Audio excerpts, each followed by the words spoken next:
All right. I am talking to my girl, Leah Frazier. First of all, let me stop. Welcome, y'all, to the Superpower podcast, where women of power and women with powerful stories testify. And there is nobody more appropriate to talk to about that than Leah Frazier, who is multi hyphenated. Okay. So she's an attorney. She is a fashion guru. She is a PR guru.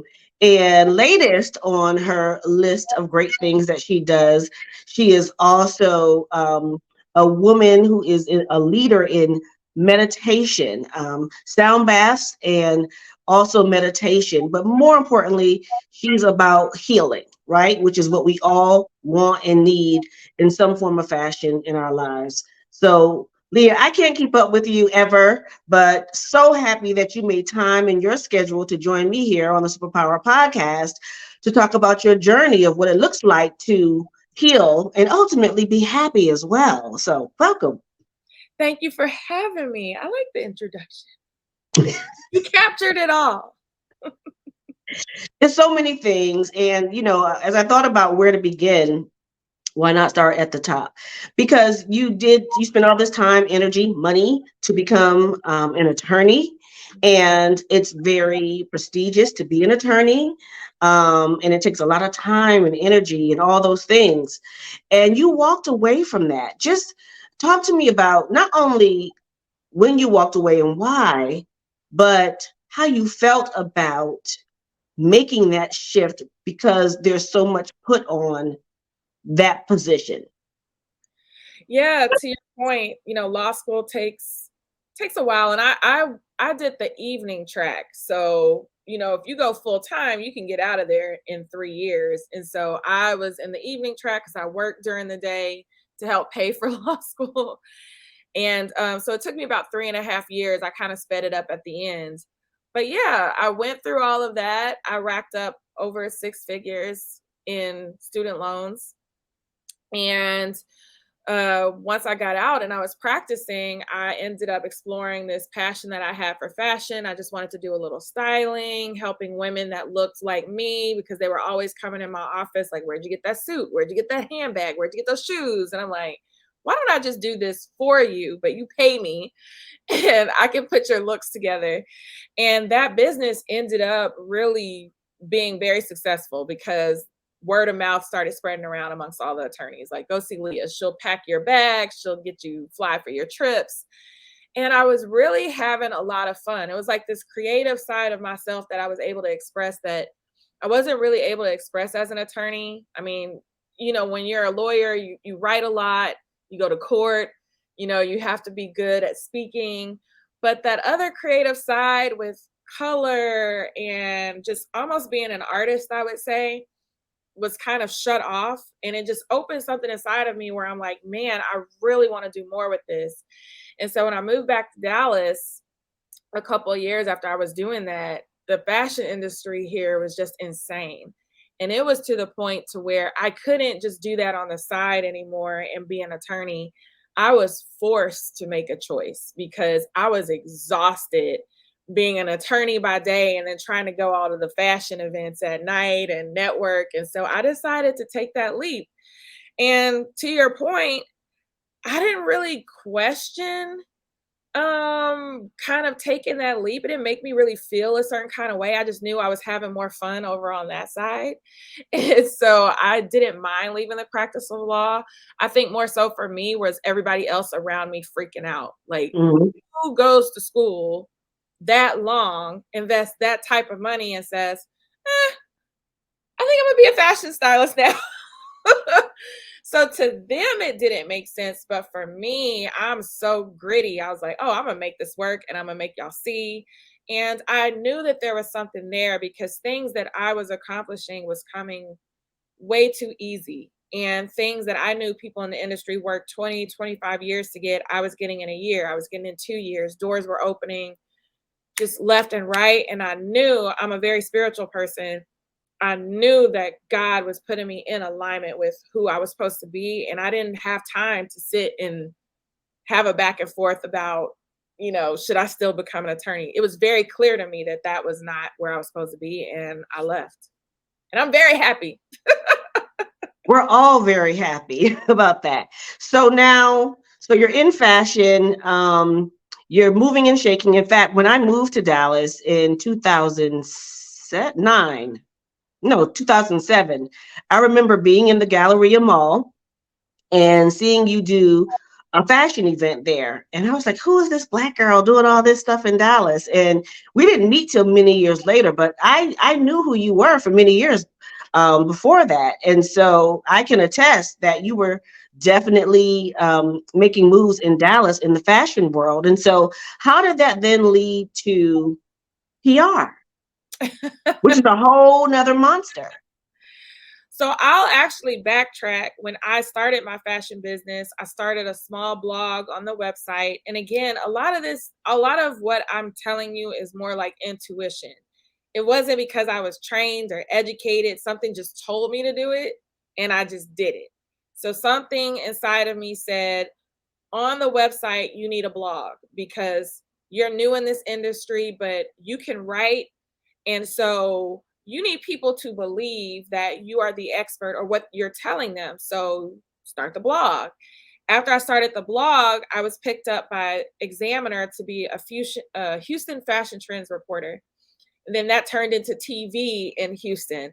And so by the time I made it back to Dallas, I really had, you know, a quite extensive like editorial background, so to speak.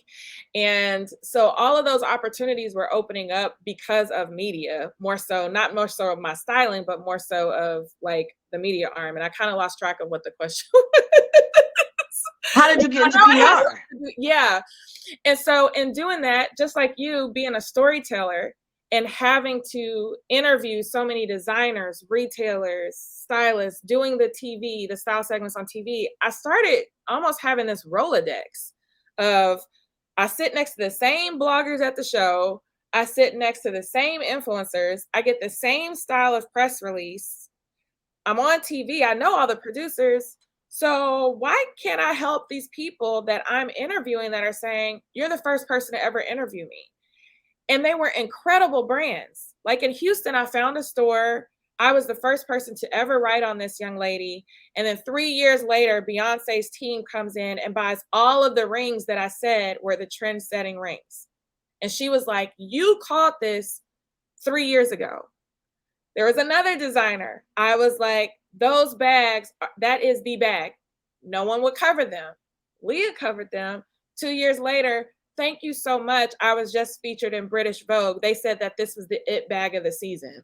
Wow. I said that. So I decided in 2016 to help those businesses just like them.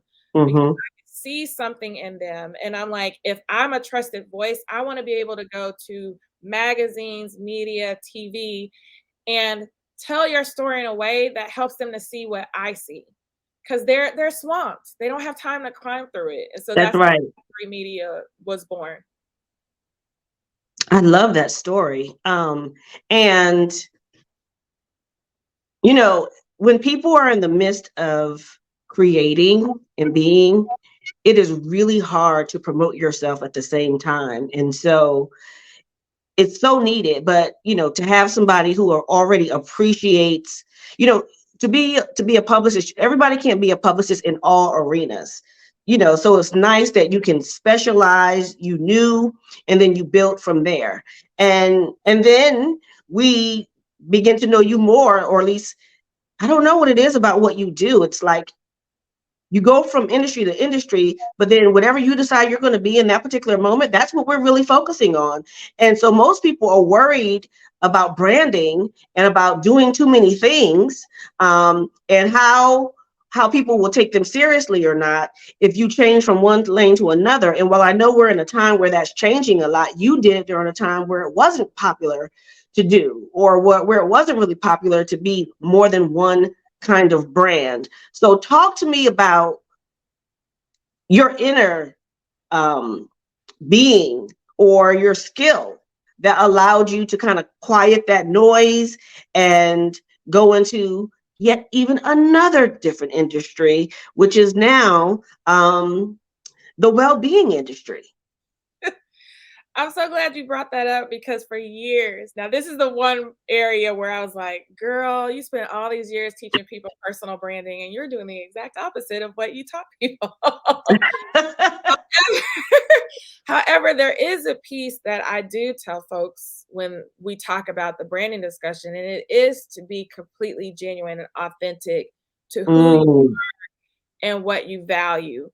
And I think that in that discussion where people are like, oh, it seems like you've got a lot going on and you've got this and that, I never left my audience out of that conversation. So it's not like I picked up something one day and it's a completely different lane and they weren't aware.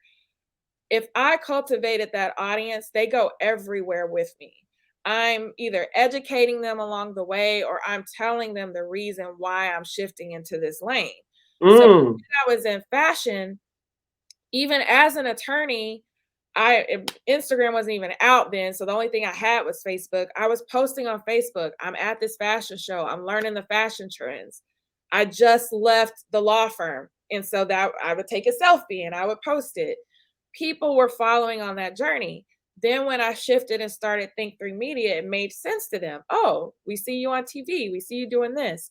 So in the wellness spectrum, when COVID hits and I can have an honest conversation online that I'm not doing well, or for whatever reason, my body's telling me, Leah, get out in the sun. So I was sitting outside almost every day, eating in the sun because my body's telling me this, not knowing that with everything going around me, you may be going through a depression. Then I find myself at the studio and I'm documenting that. I'm posting that on Instagram. I'm posting it in my stories. So this audience is going along on this journey with me as I'm being honest and authentic to them, what I'm dealing with and the businesses that are kind of helping me. So it wasn't foreign to them that I ended up taking training in meditation. And then when I graduated, they saw that. And then when I started Leah Heals, they saw that. And then they started coming to my classes because they couldn't believe it. Like, all right, we know you're good at Think 3 Media and being a publicist, but we got to see this girl rock it out in a meditation class. And so now they're following me along on this journey. And I think the most groundbreaking thing happened for me about a couple of weeks ago. My mom called me and she was just saying how proud she was. And it was the first time I felt like we had like where I felt like my mom saw me. And for her to say, and I won't cry, maybe I will, maybe I won't. Just to say, like, I'm so proud of you because you are you, like you don't care what people say. You're going to do what makes Leah happy at the end of the day and you kill it. And I was like, that's all I want at the end of the day is just to be seen. I don't like to hear like, oh, I just see you're doing this and that. No, this is a woman who is like an onion discovering gifts that God implanted on me. And I'm taking y'all along this journey of discovery, but also one that says that, like, use me to mirror to other people, to not be afraid to put yourself out there in this exploration of your gift. And you don't have to stay stuck in one area of your life if you're meant to evolve in another. And I think taking that audience along with me, to my mom's point, allows them at one point to say, man, I'm so proud of you because you really don't care what anybody says. You're going to do what you want to do at the end of the day and you're going to kill it. And I want everybody to be able to achieve that or at least explore that in their lives at some point.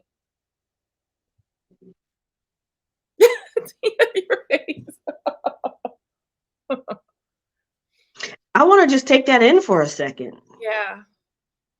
Because so many people are afraid to really follow their heart's desires or to give themselves permission to change their mind about what's working for their life. And because they may get a certain payoff from doing one thing, they're afraid of what that cost might be financially, how people see you status-wise. But more importantly, it's because of their own struggle of how they see themselves. And so we become so attached to titles and positions and the feedback that we get from those things, that we often become a prisoner of the thing that is supposed to give us freedom. Yeah. So let me ask you, because this is the Superpower podcast, Leah, what is your superpower? What is my superpower? Not that you have to have just one.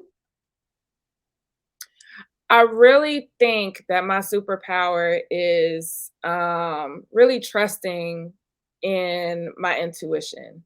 And I think a lot of that has to do with just being so secure with myself and almost listening to this ongoing conversation with God, or for many of you, if you have a higher power or not. But I'm always in tune. And so when that shift comes and it's like, dang, can I just be in this lane for like 2.2 seconds before you shift me again? I know everything is going to be okay. And I think that that is my superpower, to be able to really almost be merged in and one-on-one with my intuition. I do not question my intuition, whether it comes to somebody that comes in my aura, opportunity that comes, relationships. I trust it 100%. It has never failed me. Have you always been that way? No. How did you get, because that's what people want to know. People want to know how to, right? Like, how did you get so comfortable and confident, even in the unsure part, in the uncertainty? I think it started back in our prior conversation. So like when I decided that, being an attorney probably wasn't the best fit for me, and exploring the fashion business, and I started to notice how quickly things were happening for me. I will note that there was a documentation process. So whether I was documenting it on social media or I was journaling, I had documentation and proof of how it was working for me. So when another shift came, I didn't have to question whether it was going to work or not, because I had something to fall back on when my mind tried to trick me out of doing it. And the number of times that it kept happening, the less and less I let this talk me out of it, because I had proof, journaling, documentation, just all sorts of proof to prove that it's gonna work. So now I don't even question it anymore. This mind is like, well, I ain't gonna tell her it ain't gonna work. She ain't gonna listen. That's right. You know, in the Black church, we call that a testimony. Yeah. You go through certain things, you have these experiences, to remind you when things aren't easy or good, like what you've been able to do and accomplish, and how you've been able to work through tough times before, so that you have something to hold on to when you're in yet another shift in your life. Yeah. Yeah. And I'm so grateful for it. There were some hard times, and that documentation is hard to go back and to reference, but it's there, because then it's still another testimony of it wasn't the end of the world. It wasn't completely rock bottom, and look at you now. Can you tell me about one of your hardest times? What happened and how you were able to push or work through? Yeah. So probably a couple years after I decided to go full time into entrepreneurship, I literally ended up losing everything. So I lost everything within the house, the car that I worked so hard for as an attorney. I wanted a BMW, I wanted a moonroof, I wanted leather seats, all that stuff. Ended up losing my car, just trying to make my business work. I wasn't well versed in business, I should say. And so it was a very hard lesson. But when I started coming to grips to say, oh, well, let's see if you can sell all the TVs, and like, what can you do to generate this income just so you can figure this thing out? That's when I knew how much I really cared about making it work. And I really learned how much grit I had. But it was a hard lesson, because I won't lie to you, like, if you go into fashion styling or personal shopping, it's because you like to spend money. And to lose all the things that I had acquired, because I did have this connection to material things and status and luxury and all those things, it was a very hard pill to swallow. but I feel like it needed to be done to not only teach me business, but then when everything was built back up, when God decided, I'm going to give you that and more, I need to make sure you're going to be a good steward of finances, a good steward of the people that I sent to you, and not just tricking everything off every, 10 to 15 minutes. And so that was hard. And it's still hard for me to look back on that. I feel like part of your calling and what you do is that you're a teacher. You teach because you talked about, journaling along the way, even publicly, so that your audience knew what you were doing and how you were doing it. And so that's teaching, even if that's not the goal. So if you were to share one key critical lesson that you would like to share about what you've learned about business, what would that be? It could be more than one, but just, tell me what stands out for you. The one that stands out the most is don't be afraid to ask for help. We like to do everything on our own. And ego and pride. And what if people know that you don't have it together? Like they're going to judge you. Ego, pride, even more so, just if I tell this person, are they going to run off and go work with someone else with my idea, that type of thing too. And so I've just learned that what God gives you, no one can take away. So if I bring some folks in my camp and they learn a couple things and go somewhere else, great. You can never execute it like me. But also to be vulnerable enough to say, look, I need help, or can you come in and you're great at that. Can you tell me how to structure my business, or what courses are you taking, or what, organizations are you going to help you with your business? I wasn't doing that because I was so, I guess, embarrassed in a way because I never posted any of the failures, so to speak. And so, ooh, that's good. Yeah, if I were to come out and say, I'm drowning in debt right now, I'm about to get evicted, I just lost my car, now what will people think of me? And now every chance I get, if I think of something, I ask for it. If there's a partnership I want, I'm calling them up. What's the worst they can say? It's no. So I think that's the biggest lesson I've learned. And how has your background as an attorney supported you or helped you to really grow your business? Oh yeah, I'm an analytical thinker, and I think 5-10 steps ahead before I make any business decision, any choice. Now, sometimes that's not the best route because sometimes as an entrepreneur, you have to be high risk and you just got to go with it. And so, but I negotiate everything. I do my own contracts if I can. Now, I do have 2 attorneys, one that specializes in intellectual property. My other one is just my small business attorney to make sure all the businesses get set up correctly. But as far as like basic contracts, negotiation, just really able to analyze the situation and make the right choice, I think that has helped. As a lawyer, you have to do a lot of writing as well. So with these press releases, Lord, that helps. And then speaking and being able to quickly navigate and shift on the fly, that's definitely an attorney skill.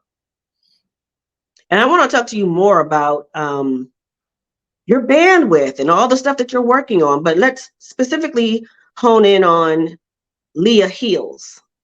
What is that? What does that look like? What does that feel like? Talk to me. Yes. So Leah Heals is the brand that I came up with right around the time I was graduating from meditation teacher training.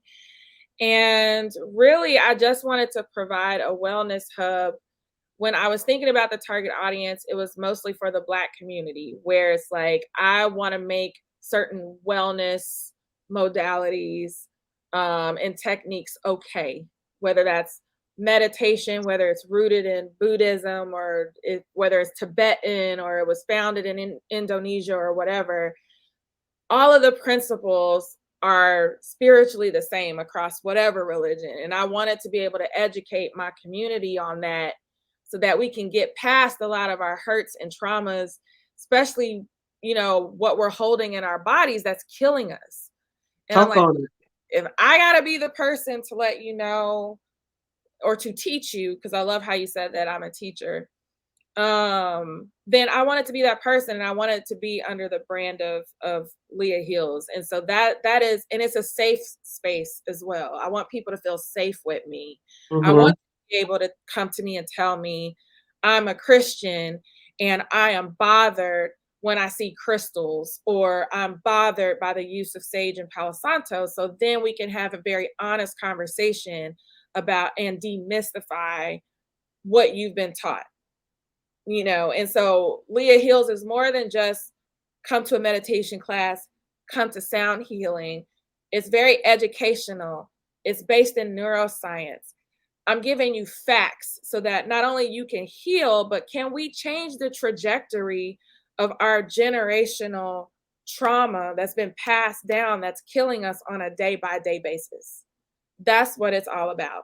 Mm. Heal the individual, they heal their families, we heal our community, and then we can heal across the world. That's so powerful. And I do know that we get stuck in ideologies because we don't want to betray our faith. We don't want to betray all the things that we've been taught. But one thing I learned, even as a believer, is that God is not afraid of us learning. Like it's the old school tradition of people not wanting to be wrong about anything, more than they're interested in discovering truth. Because to your point, some of the basic principles, regardless of what you call your religion, are very similar. The biggest difference, I would say, in most religions is the Jesus factor. I mean, but if you want to talk about the practice of what works, like karma or giving and receiving or doing unto others as you would have them do unto you. Christians may call it that. Or, if you're a Buddhist, you may call it karma, but it's essentially the same thing. And we're just so afraid. And when you think about that fear and how it permeates itself, even from a racial perspective, it's really the fear of the unknown that keeps us bogged down and bottled up and limiting ourselves. And so in the spirit of discovery, specific to Black women, do you also are you only focused on women? No. Generally with a lot of the sessions, it's like, oh, it's the community as a whole.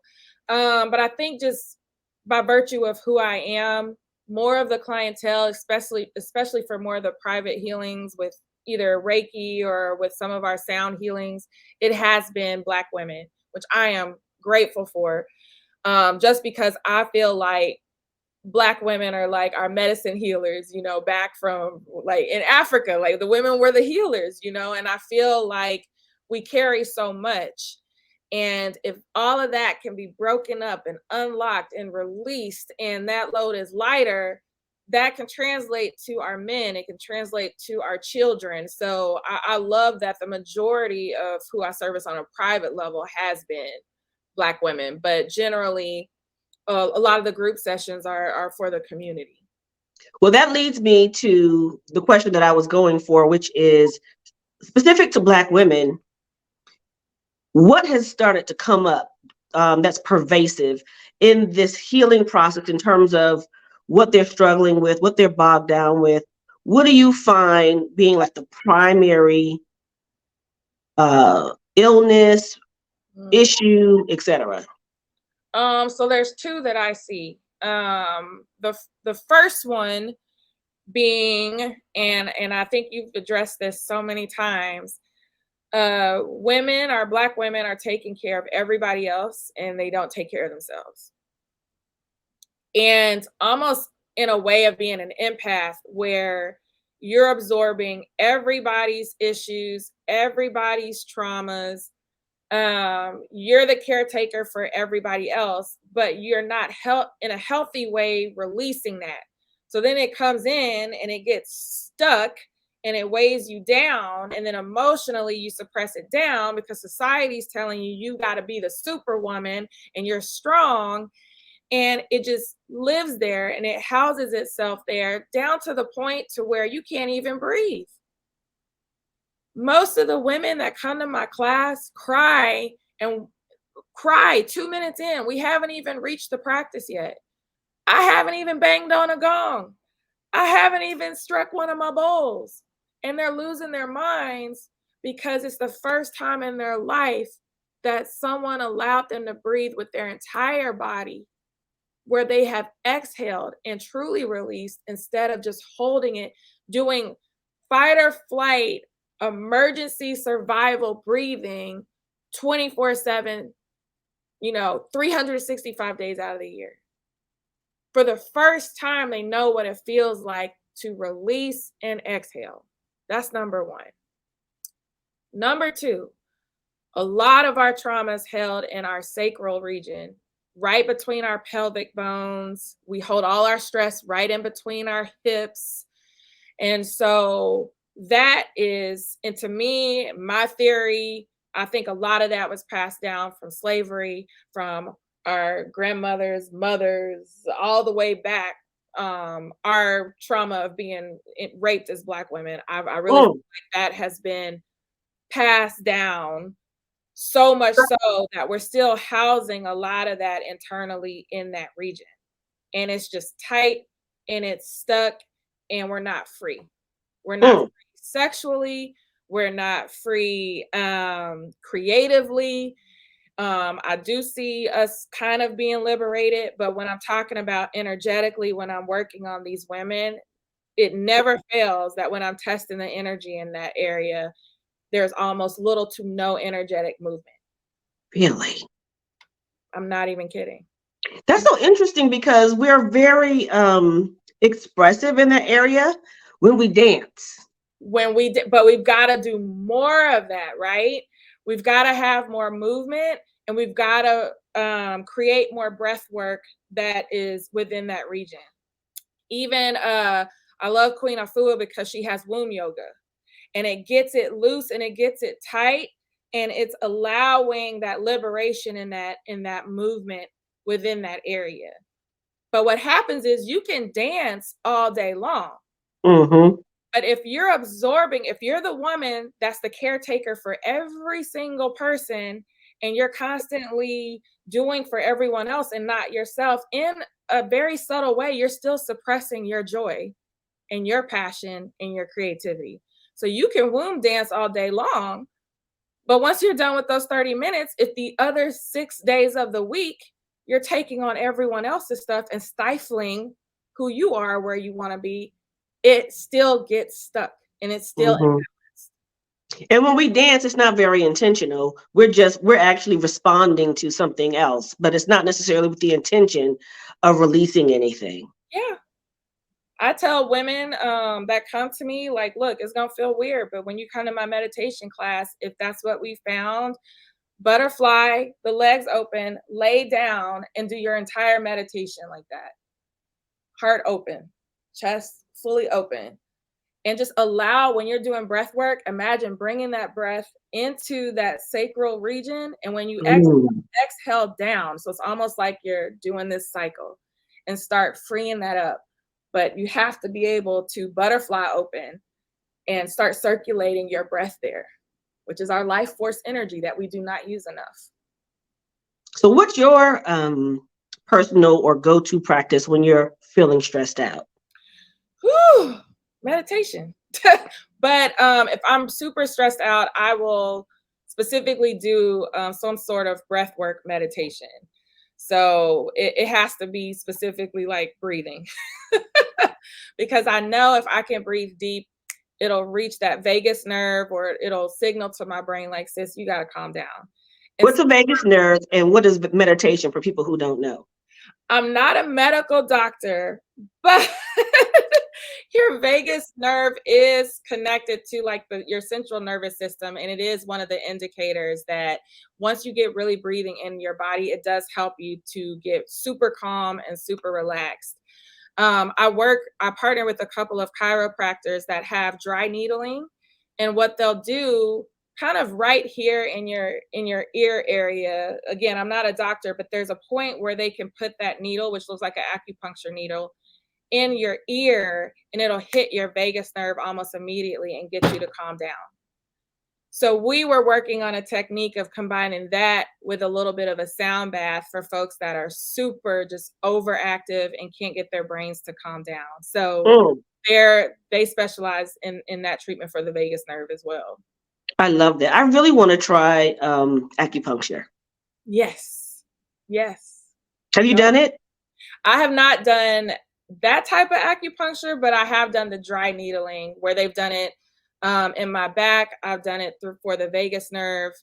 And yeah, we've done it down the back, down the legs. Yeah, because that nerve goes pretty far down, they were telling me. So Leah, you've got all this stuff going on, right? And I know there are going to be people who either want some fashion advice, they want some PR advice. You certainly helped me in that area. Or they want to come to one of your classes and courses. But, I know you probably like side-eye me when I'm talking about multitasking because you're the queen of multitasking. You're like, yeah, okay, that sounds cute or whatever. But so what are you available for now? Like, what's your priority? What can people who are just discovering you reach out to you for that you have time to do? I'm glad you asked that question because you do have to prioritize. And so when all of this came along, there was a shift in my priority. And I'll be honest, I feel like God has been so good that I've never had to advertise Think Through Media for a PR business. Once one thing ended, there was always more that came in the pipeline. So as I look at what I have going on, my priority is with Leah Heals right now. Eventually, I want to open my own studio. And so what you focus on grows. Think Through Media to grow. It's great where it's at. I'm happy where it's at.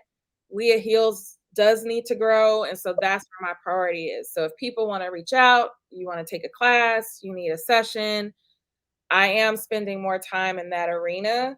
And on the PR side, just because we did talk about bandwidth, if the right project comes along, that's what I'm being more intentional about the projects that I do public relations and publicity for. So because I do understand that this Leah Heals, it took off and I wasn't expecting it. So is it just you or do you have a team? For Think Through Media, I do have a team. Most of them, I never transitioned the business to where it was employees, but I do have interns, I have contractors, I have an assistant. So I have those folks that are constantly working on client files for, whatever their specified number of hours are per week. For Leah Heals, it was just me. And now just last night, I realized, crap, I need I need an assistant. Right now, all I have is like a content creator contractor that I have kind of follow me around creating things because I don't have the time to do it. And just last night, I was like, okay, I think I'm at the point now where I probably need to hire somebody as an assistant for emails and all the stuff that I don't want to do. Right. Because it's not a good use of your time. It's not a matter of if you can do it. Just because you can doesn't mean that you should, which is a hard lesson to learn.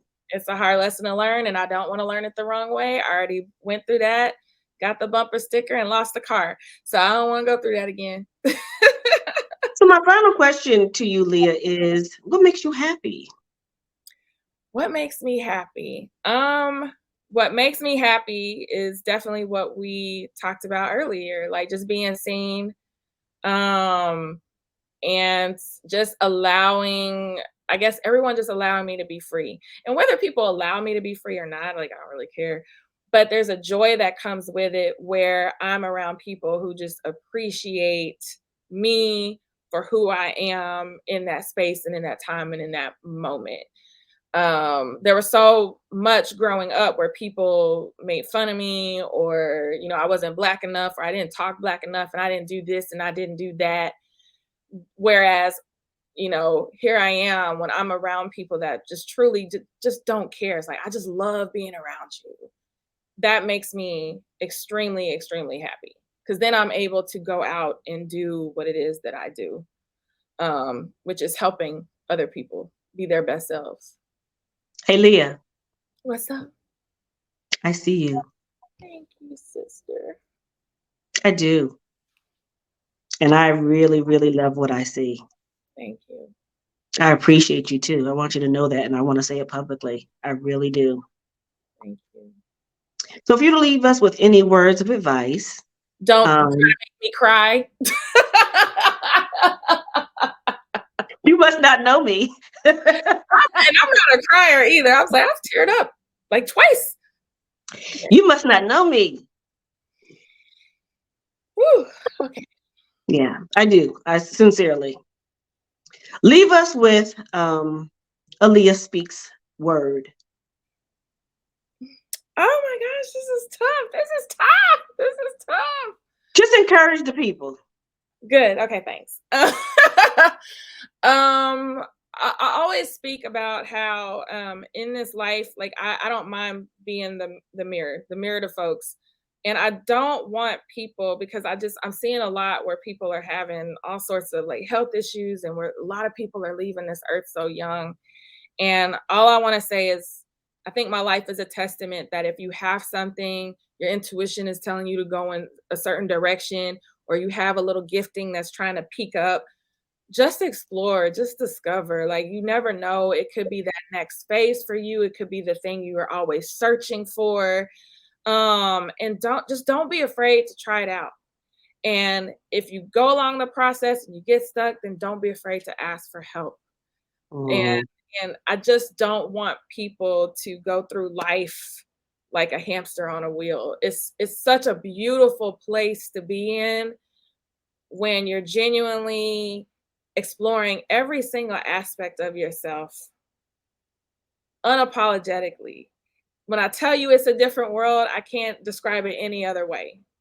It's a more beautiful place for me than when it was when I was an attorney and I was kind of like in this box. So I want everybody to just explore. Don't be afraid. And to your point, asking questions. Ask why. Why do I think that? Why do I believe that? Why can that not work out for me? And keep going down that trail. I think you'll be surprised at what you find out. That's awesome. You are a super powerful woman.